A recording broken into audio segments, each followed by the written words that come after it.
time you walk into the room, got me feeling crazy, like my heart boom boom. Any other boy would stare, but me I look away, cause you're making me scared. Trying not to breathe, 1, 2, 3. Assalamualaikum warahmatullahi wabarakatuh. Sebelumnya perkenalkan, nama saya Lani Hararitonga dengan NIM 2522088. Baiklah, di sini saya akan membahas tentang materi antena. Pertama yaitu pengertian umum. Antena adalah salah satu elemen krusial dalam sistem komunikasi nirkabel tanpa antena.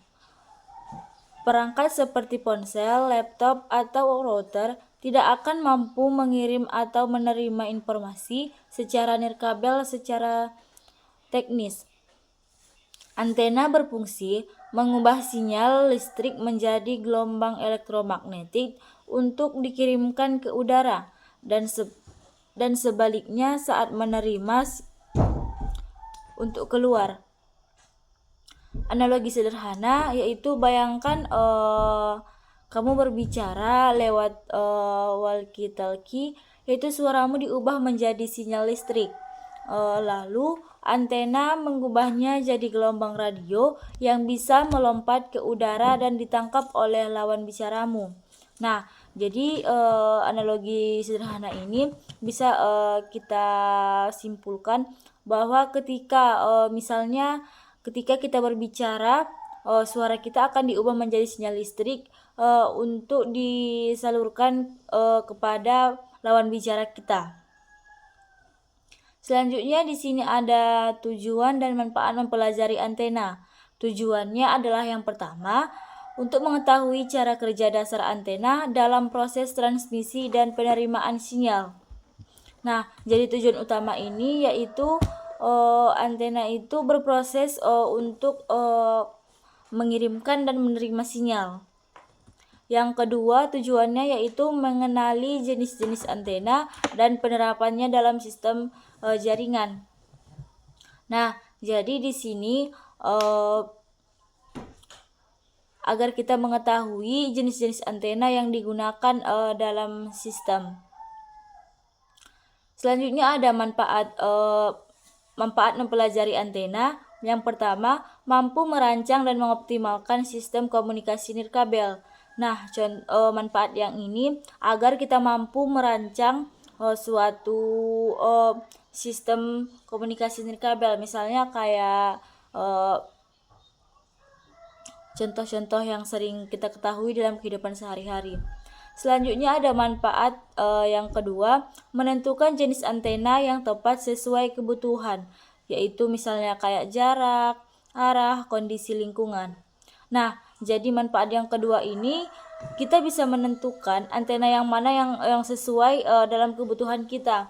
Misalnya dalam kehidupan sehari-hari, dalam jarak yang jauh, antena mana yang kita butuhkan. Kalau misalnya arah, antena yang mana yang harus kita butuhkan, yang kita gunakan. Nah, selanjutnya, mengapa antena sangat penting? Nah, tanpa antena, sinyal hanya terperangkap dalam perangkat. Antena menjembatani dunia digital dan dunia fisik. Informasi seperti video call, pesan suara, hingga sinyal GPS dapat berlangsung karena antena lah yang menyebarkannya dan menangkap informasi tersebut ke udara. Nah, jadi antena inilah yang menjadikan sebuah sinyal itu menjadi tersebar luas. Tanpa antena, mungkin sinyal itu hanya terperangkap dalam perangkat saja, tidak bisa menyebar luas. Selanjutnya, adapun antena menurut para ahli. Yang pertama, Institute of Electrical and Electric Energy, yaitu antena adalah komponen transisi antara sirkuit listrik dan ruang untuk transmisi atau penerimaan gelombang elektromagnetik.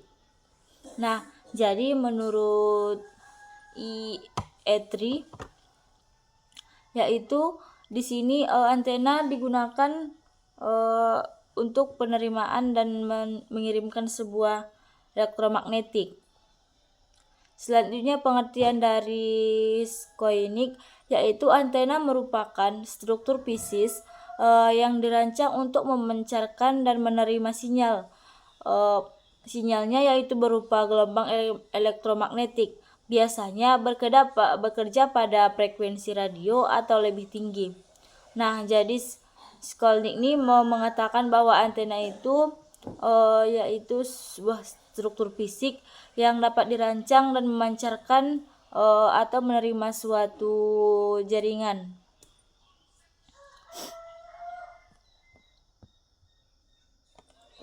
Adapun cara kerja secara sederhana, cara kerja antena ini yang pertama, perangkat pemancar menghasilkan sinyal listrik. Nah, dari hasil kerja antena ini menghasilkan suatu sinyal listrik. Selanjutnya ada yang kedua, sinyal dialirkan ke antena. Nah, sinyal yang sudah dihasilkan tadi akan dialirkan ke antena. Selanjutnya ada yang ketiga, yaitu antena mengubah sinyal listrik menjadi gelombang elektromagnetik. Nah, setelah terdapat sebuah sinyal pada antena, antena ini akan mengubah sinyal listrik tadi menjadi gelombang elektromagnetik. Selanjutnya ada gelombang dipancarkan ke udara dan menjangkau antena penerima. Nah, setelah tadi elektromagnetik digelombangkan dipancarkan ke udara, nah akan menjangkau antena yang lain yang menjadi dia sebagai penerima. Selanjutnya ada antena menerima. Antena penerima akan mengubah kembali gelombang ke sinyal listrik. Jadi adanya timbal balik. Yang pertama tadi dia mengubah ke elektromagnetik pada untuk si penerima, sedangkan si penerima akan mengubah kembali gelombang sinyal listrik tadi. Selanjutnya ada yang keenam, sinyal diproses oleh perangkat penerima seperti smartphone atau komputer. Nah, sinyal tadi akan dieksekusi atau diproses oleh perangkat penerima seperti HP yang sering kita gunakan, ataupun laptop yang kita gunakan, ataupun komputer yang kita gunakan dalam labor. Selanjutnya ada komponen utama antena. Yang pertama yaitu driving element, yaitu bagian utama yang memancarkan dan menerima sinyal. Nah, berarti driven element ini yaitu bagian utama yang memancarkan dan menerima sinyal. Selanjutnya yang kedua ada reflektor, yaitu memantulkan sinyal untuk memperkuat arah tertentu. Nah, berarti reflektor ini dia yang memantulkan sebuah sinyal itu agar tahu arah tertentu yang akan dieksekusi. Selanjutnya ada direktor, yaitu mengarahkan sinyal agar lebih terfokus. Nah, jadi tujuan dari direktor ini mengarahkan sinyal agar lebih terfokus. Selanjutnya ada redom, yaitu lapisan pelindung antena dari cuaca dan gangguan luar. Nah, redom ini bagus sekali komponennya karena dia berfungsi dalam melindungi antena dari cuaca dan gangguan dari luar. Selanjutnya ada jenis-jenis antena. Yang pertama, omnidirectional, yaitu memancar ke segala arah, contohnya router WiFi di rumah. Nah, pada bagian ini dia memancarkan sinyal ke segala arah karena dia sangat dia berfungsi dalam menyebarkan sinyal tadi hanya dalam satu rumah. Jadi contohnya seperti router hanya mampu mengalirkan jaringan dalam area rumah saja. Selanjutnya yang kedua yaitu direksional, yaitu YAGI, fokus satu arah, digunakan pada TV atau jaringan luar ruangan. Nah, ini dia kebalikan dari yang pertama tadi. Dia berfokus pada di luar ruangan atau pada TV antena. Selanjutnya ada parabola, yaitu mampu memusatkan sinyal dengan sangat kuat, digunakan pada TV satelit. Nah, pada parabola ini mampu memusatkan sinyal dengan sangat kuat, seperti televisi yang dahulu yang digunakan yang memiliki parabola. Selanjutnya ada panel, yaitu digunakan untuk indoor atau outdoor dengan area terbatas. Nah, sedangkan panel ini digunakan hanya beberapa lokasi saja. Lokasinya hanya tertentu. Selanjutnya ada lock fright, yaitu bisa digunakan di berbagai frekuensi bentuk menyerupai kipas. Nah, pada bagian ini bisa digunakan untuk ruangan tertentu, soalnya dia berbentuk kipas, dia itu memancarkan sinyalnya. Selanjutnya ada di sini parameter teknis penting. Yang pertama, gain atau dBi, yaitu semakin tinggi gain, semakin jauh jangkauan sinyal dalam satu arah. Nah, gain ini berfungsi semakin tinggi gainnya, maka semakin jauh jangkauan sinyal dalam satu arah itu. Misalnya yang darinya 10 menjadi 20, maka akan lebih kencang lagi. Selanjutnya ada VSWR, yaitu voltage standing wave ratio, yaitu menunjukkan efisiensi transfer energi pada sebuah jaringan sinyal. Selanjutnya ada bandwidth. Nah, rentang frekuensi di mana antena bekerja efektif. Bandwidth ini adalah suatu penghubung dari jaringan antena ke sinyal yang lain. Selanjutnya ada polaritas, yaitu arah osilasi gelombang horizontal atau vertikal. Nah, polaritas ini dia akan menyesuaikan pada kebutuhan kita, apakah kita menggunakan sinyal elektromagnetik ini untuk arah horizontal atau secara vertikal. Adapun kekurangan dan kelebihan dari antena. Nah, kita bahas pertama, yaitu tentang kelebihan. Kelebihan dari antena ini yaitu yang pertama, meningkatkan jangkauan dan efisiensi sinyal. Nah, pada bagian ini dia meningkatkan jangkauan atau efisiensi sinyal, yaitu jangkauannya misalnya yang pertama tadi dalam suatu ruangan dalam rumah saja bisa mencakup pada gedung-gedung. Selanjutnya kelebihan yang kedua yaitu bisa diatur sesuai kebutuhan lokasi dan tujuan komunikasi. Nah, seperti yang kita bahas tadi, bahwa pada di sini bisa diatur sesuai dengan keinginan kita. Misalnya tergantung pada jarak, tergantung pada arah, tergantung pada lokasi. Misalnya kita hanya membutuhkan dalam suatu ruangan, jadi kita memilih antena yang tertentu saja. Sedangkan jika kita memerlukan antena ini dan menggunakannya pada suatu gedung tertentu, pasti kita akan memilih antena yang terlebih kuat lagi. Nah, selanjutnya di sini ada kekurangan pada antena. Yang pertama, memerlukan penyetelan yang tepat. Nah, pada kekurangannya ini, saat kita merancang, kita harus teliti dalam merancangnya, dalam merakitnya, karena dalam perakitan tersebut sangatlah payah. Selanjutnya ada kekurangan yang kedua, yaitu sensitif terhadap cuaca dan penghalang fisik seperti bangunan, pohon, dan lain-lain. Nah, pada jaringan antena ini, misalnya dalam suatu ruangan, dari ke kamar yang pertama ke kamar yang kedua akan ada pembatas dari kedua kamar tersebut, yaitu dindingnya. Dinding dari rumah itu akan menjadi penghambat untuk menangkap sinyal, karena adanya pembatas mengakibatkan sinyal tadi jadi lambat. Selanjutnya ada contoh penggunaannya. Yang pertama, antena pada router WiFi. Nah, penggunaan ini yang pertama ini yaitu sering kita temui dalam kehidupan sehari-hari. Misalnya sering kita menggunakannya dalam rumah yang memakai wifi.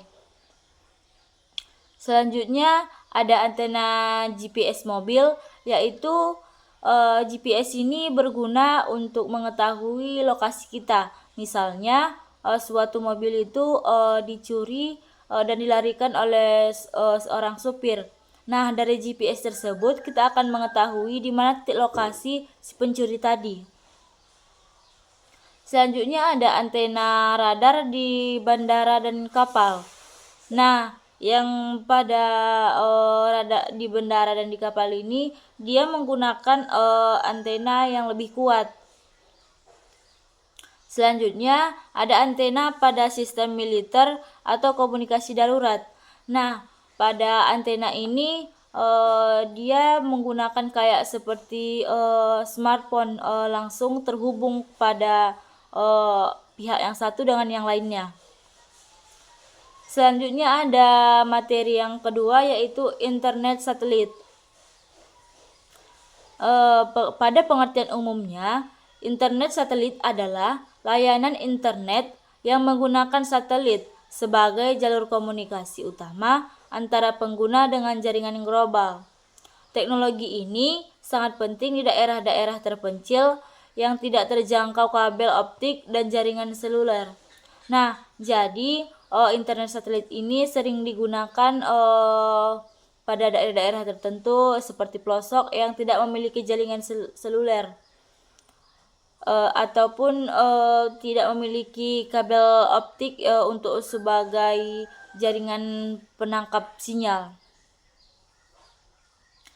Nah, analoginya mari kita bayangkan satelit sebagai relay di langit yang menerima sinyal dari bumi, meneruskannya ke pusat jaringan, lalu mengirim balasan kembali ke pengguna. Nah, jadi simpulannya di sini satelit ini di langit yang menerima sinyal dari bumi. Nah, kita teruskan ke pusat jaringan, lalu mengirimkannya kembali ke pengguna. Nah, jadi tujuan terakhirnya adalah pengguna akan mendapatkan sinyal. Adapun tujuan dan manfaat dari internet satelit ini, nah yang pertama kita bahas tentang tujuan. Tujuan yang pertama adalah memahami arsitektur sistem internet satelit dan orbit-orbit satelit. Nah, di sini kita akan memahami arsitektur dari sistem internet satelit dan orbit-orbit satelitnya. Yang kedua tujuannya yaitu untuk mengetahui bagaimana data dikirimkan dari bumi ke angkasa dan kembali lagi. Nah, maksudnya di sini agar kita tahu bagaimana sih cara kerja dari internet satelit ini, di mana dari dia mengirimkan data ke bumi, ke angkasa dan kembali lagi ke bumi tadi. Nah, dari sini kan kita mengetahui bahwa internet satelit ini dia berfungsi dalam transmisi data sebuah informasi yang dikirimkan lalu dikembalikan kepada dirinya sendiri. Selanjutnya ada manfaat dari internet satelit, di mana manfaatnya yang pertama adalah solusi akses internet di area yang sulit dijangkau.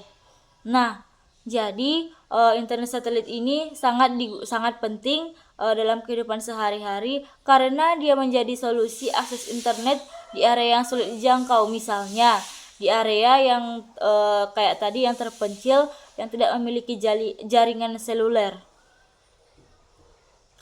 Selanjutnya ada yang kedua, dukungan komunikasi saat berencana dan kondisi ekstrim. Nah, di sini dalam suatu keadaan terdesak atau adanya suatu bencana atau yang lain, nah internet satelit ini bisa digunakan secara efektif. Dia dapat membantu dalam keadaan tersebut. Selanjutnya ada fondasi teknologi global seperti Starlink, OneWeb, dan lainnya. Di sini ada menurut para ahli, di mana yang pertama definisi internet satelit menurut dari NASA.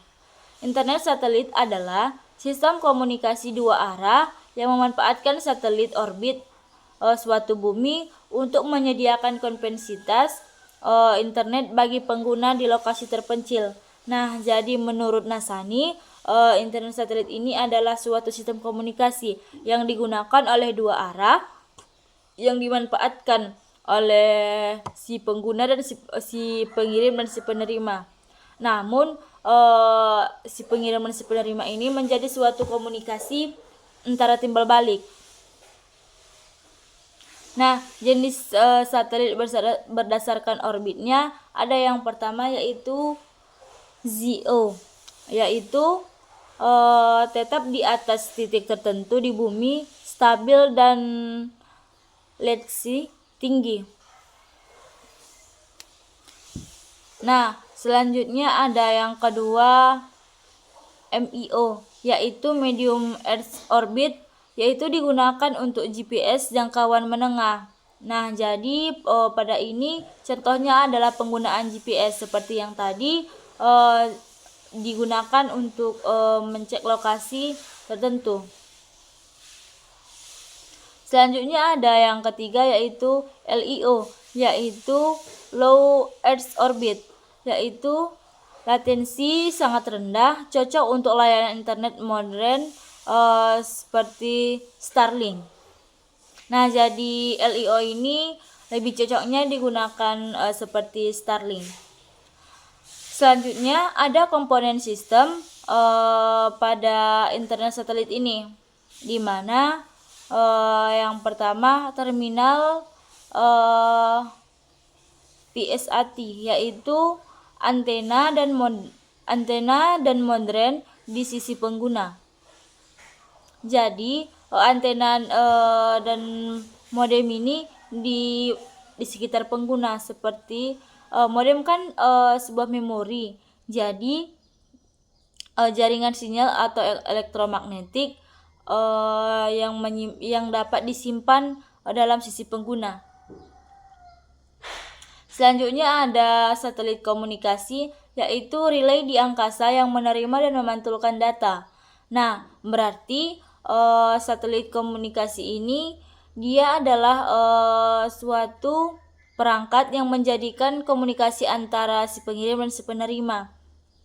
Selanjutnya ada gateway station, yaitu penghubung ke jaringan internet global atau server pusat. Nah, berarti gateway station ini dia yang menjadi penghubung antara jaringan internet ke server.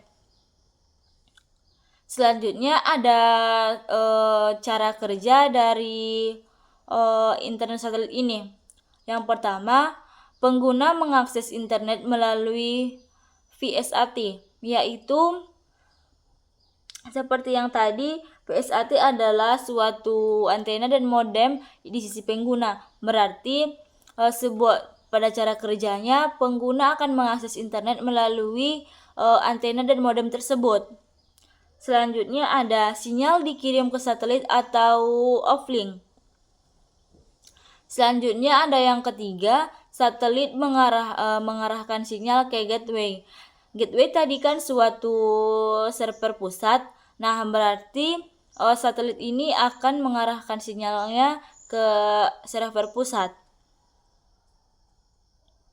Selanjutnya ada yang keempat, yaitu gateway terhubung ke internal global. Berarti sebuah server pusat akan terhubung ke internet global yang akan menyeluruh dan meluas.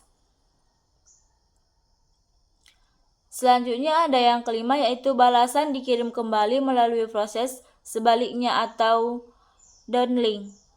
Nah, berarti dari yang kelima ini, yaitu adalah suatu komunikasi timbal balik dari penerima dengan pengirim. Selanjutnya ada kelebihan dan kekurangan pada internet satelit. Kita bahas yang pertama, yaitu tentang kelebihan internet satelit. Di mana yang pertama ada akses internet di area tanpa infrastruktur.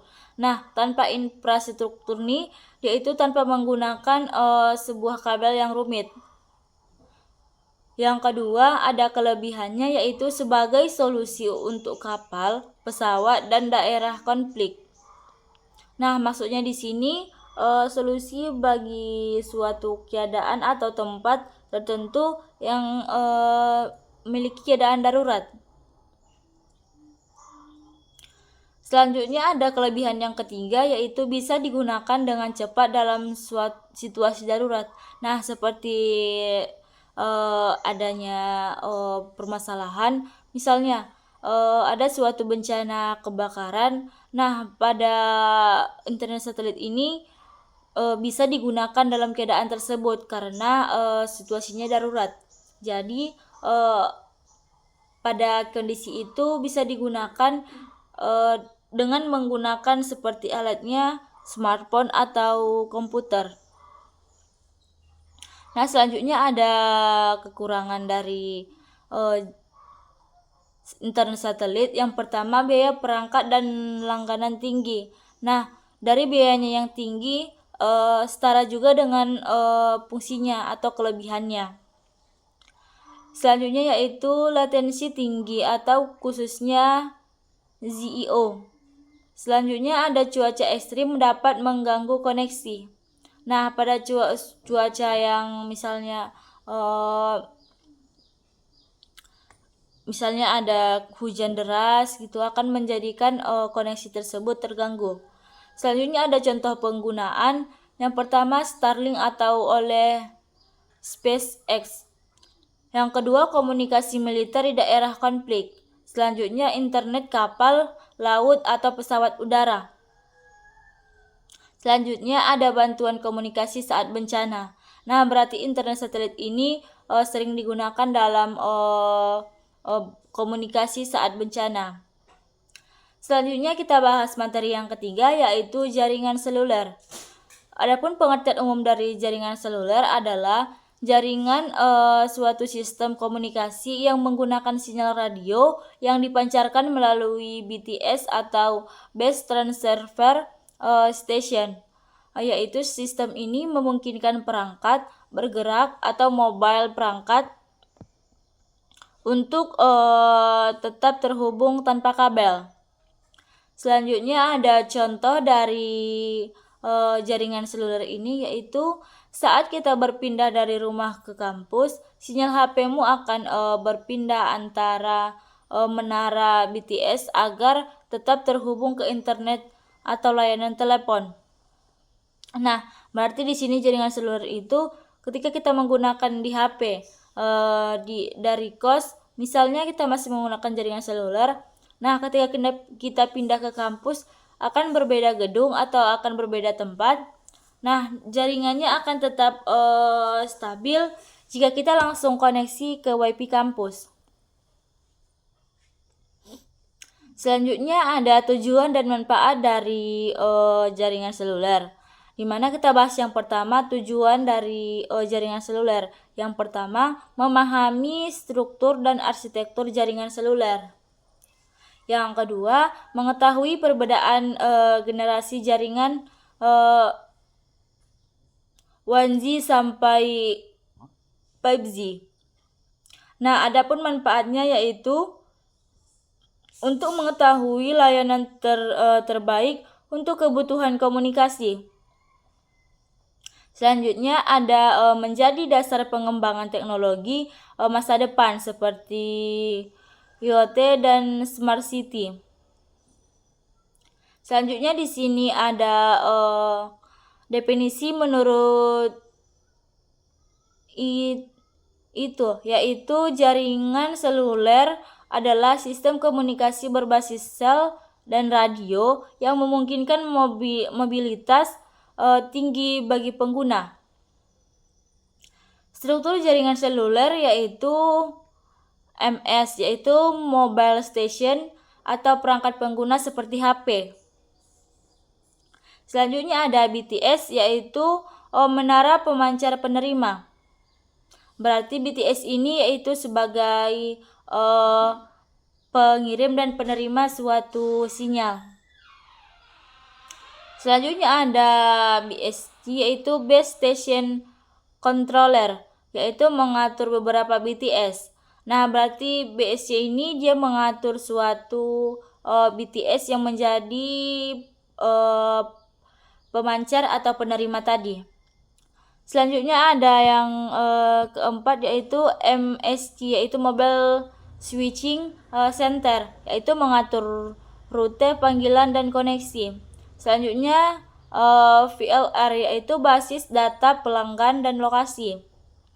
Selanjutnya perkembangan generasi. 1G ini yaitu sebagai komunikasi suara analog.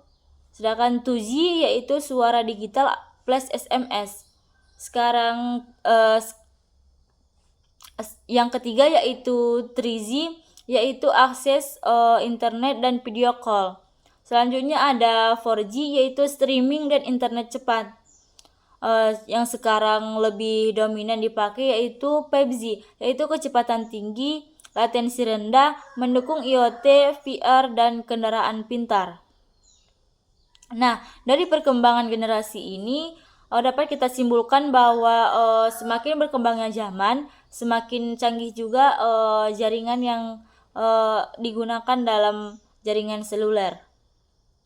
Adapun manfaat dan kendala, di mana yang pertama ada manfaat, mobilitas tinggi, bisa digunakan di mana saja. Nah, jaringan seluler ini dapat kita gunakan di mana saja dan keadaan apa saja. Selanjutnya yaitu real time communication, yaitu waktu dalam penggunaan komunikasinya sangatlah nyata. Selanjutnya mendukung ekosistem smart city. Nah, selanjutnya ada kendala pada jaringan seluler. Yang pertama, sinyal lemah di daerah terpencil. Nah, jaringan seluler ini jaringannya mungkin agak lelet, apalagi di daerah terpencil atau pelosok. Selanjutnya ada yang kedua, interferensi dari bangunan, cuaca, atau perangkat lain. Selanjutnya ada jaringan bisa padat saat trafik tinggi. Nah, pada saat ini kemungkinan banyak pengguna dalam suatu ruangan yang menjadikan suatu sinyal itu jadi lemot. Ada suatu contoh penggunaan dari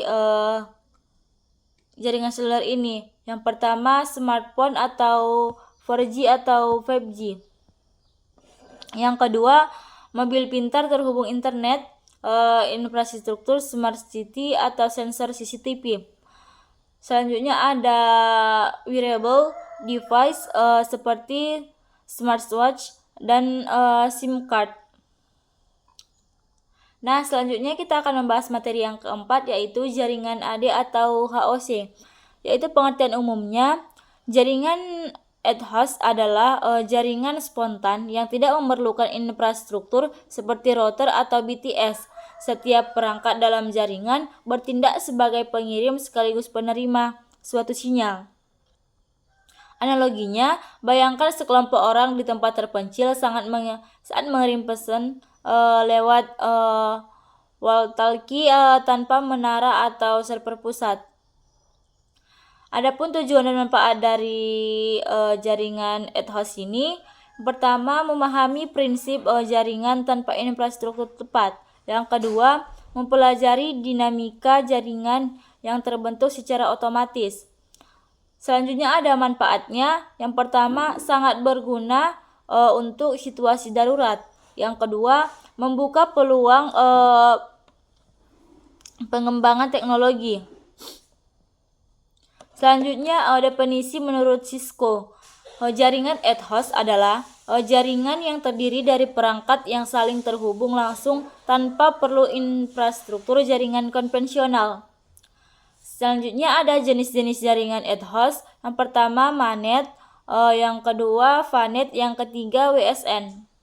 Adapun cara kerja dari ad hoc ini, yang pertama perangkat mengenali perangkat lain secara otomatis. Yang kedua, jaringan terbentuk dengan root dinamis. Selanjutnya, ada data dikirimkan dari satu perangkat ke perangkat lain seperti relay. Ada kelebihan dan kekurangan pada Ethos ini. Kelebihannya yang pertama, tidak membutuhkan infrastruktur tepat. Yang kedua, cepat dibentuk. Yang ketiga, mandiri dan fleksibel. Adapun kekurangan pada Ethos ini, tidak stabil jika jumlah perangkat terlalu banyak. Selanjutnya, lebih rentan terhadap penyusupan. Teknologi jaringan sering berubah. Adapun contoh penggunaannya, yang pertama yaitu komunikasi militer di medan perang. Yang kedua, game multiplayer offline antar perangkat. Selanjutnya, sistem komunikasi bencana. Selanjutnya ada mobil otomatis yang saling bertukar informasi lalu lintas. Nah, dapat kita simpulkan dari keempat materi tersebut bahwa komunikasi nirkabel telah menjadi tulang punggung peradaban modern. 4 topik utama yang dibahas, antena, internet satelit, jaringan seluler, dan jaringan Ethos, merupakan suatu sistem yang saling melengkapi, di mana suatu antena adalah pintu gerbang utama komunikasi nirkabel. Internet satelit adalah membuka akses digital ke pelosok bumi. Jaringan seluler adalah menghubungkan manusia secara mobile. Dan yang selanjutnya adalah jaringan Ethos menjadi andalan saat tak ada infrastruktur.